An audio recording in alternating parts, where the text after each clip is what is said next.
Football not the only sport in the spotlight when it comes to concussions. A new report says that of soccer players, as many as 60% of them over the course of their playing career have suffered some sort of concussion. Let's bring in Steve Rowson from Blacksburg, Virginia. He is the Helmet Lab Director at Virginia Tech. And Steve, you guys are doing something unique there where you are basically grading, giving a rating system to helmets. And there's a new product out there that could protect people from concussions in soccer. Tell us about that.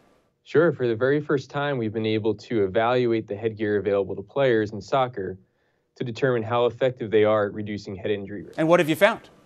We found that some of these are very effective and some of them aren't. So when we look at the very best headgear available to players, two players will go up to hit a ball, and rather than hitting the ball, they'll knock heads.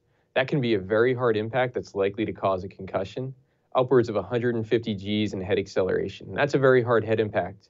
Just wearing one of these head guards can reduce those forces by over 50%. Yeah, that's the physiological impact of wearing one of these.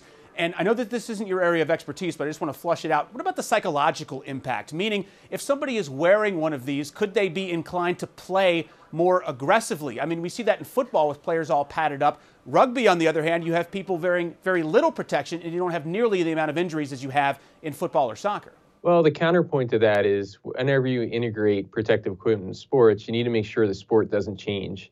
So along with that, you should enforce rules that don't increase head contact.